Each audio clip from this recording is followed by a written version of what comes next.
Hello and welcome back to English class. In today's video, parts 3 and 4 of the Cambridge Advanced Speaking.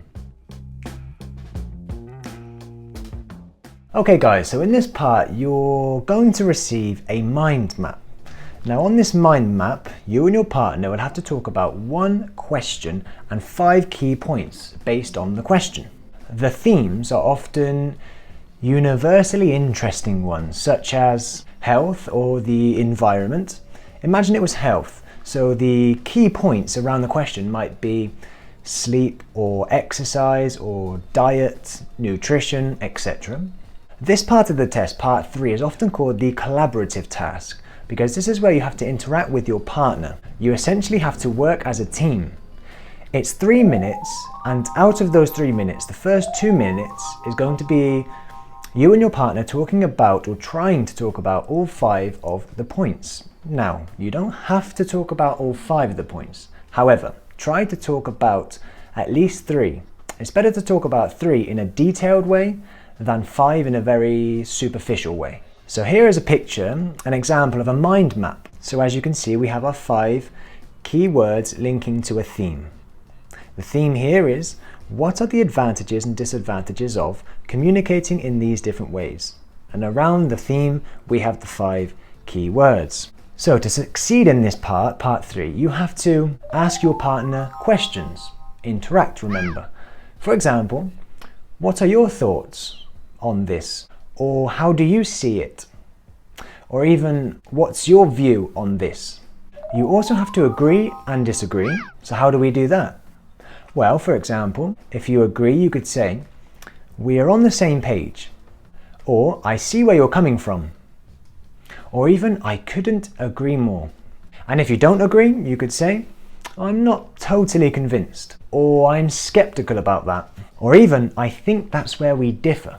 Now remember, as you go through the 5 different key points, you want to include your partner every step of the way. So you could say something like, well, like you mentioned earlier, I believe that, or referring back to what you said previously, I reckon that, or even, I would like to hear your point of view on this, but I believe that, okay?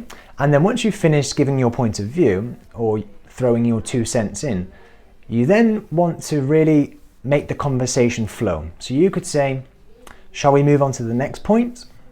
And then as your partner is giving his or her opinion, you want to kind of act interested, okay? Don't just sit there like a chair with eyes.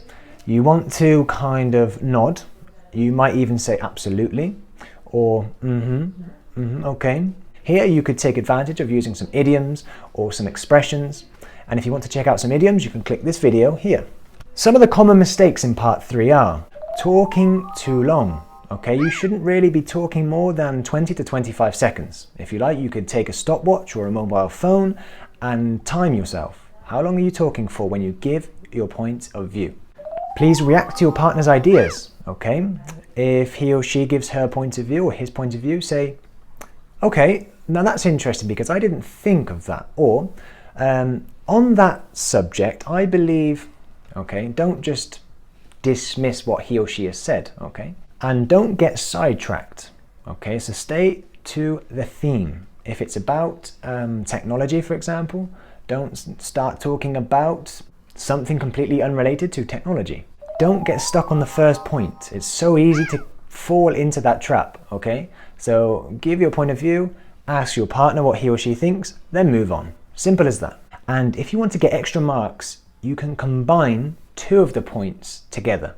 So based on the key theme, if there's maybe points 1 and 4 that are somehow interrelated, you could say that, okay? Imagine we're talking about the theme of fitness and health, and there was sleep and exercise, okay? You could say, well, we tend to exercise better if we sleep more hours, okay? And then if you can make the conversation flow with your partner, just like we said before, shall we move on? You could also say, which brings us to the next point. So after your 2 minutes about talking about these 5 points, or as many as you can do, at least 3 really, then you want to, for the last 1/3 of the 3 minutes, which is you have 1 minute left. You want to decide usually which one is the best or the most or the least. Okay, it's going to be like a superlative.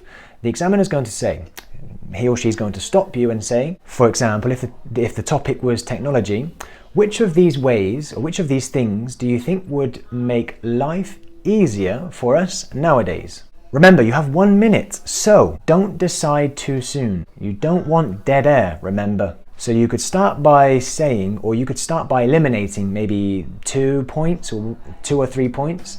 For example, well, it definitely isn't transportation, or another point, because, okay? So then you're kind of using this process of elimination to kind of reach an agreement with your partner. And at the end of the day, you don't have to agree on a final point. You could say something completely different to your partner. You could say, let's agree to disagree. Okay? And maybe if your partner has said everything he or she needs to say and you have no ideas left, sometimes it's better to disagree. Which brings us to part 4, the final part. Now part 4 is based on part 3. So you'll be having questions now, but lots of students forget that this too is an interactive, collaborative task in its own right. So the examiner will ask you questions, and after you answer the question, it's important that you ask your partner what he or she thinks about what you have said. Some common topics in this part are health, the environment, relationships, social issues, money, jobs, technology. Again, the questions can be extremely varied, but if you want to have a go at answering some yourself now, you can. I think it's better to try and take into consideration the topics and find some vocabulary related to the topics. Okay, now remember in this part, the final part, you still have to interact with your partner. So include him or her. After you've given your point of view, I believe that the best way to lead a healthy life is, etc., etc. How do you feel about that? And then you're interacting, involving your partner, okay? And then agree or disagree, okay? React to your partner's ideas. And that's pretty much it, guys, okay? If you like the video for today, leave a like, subscribe to the channel, and see you in the next one. Goodbye for now.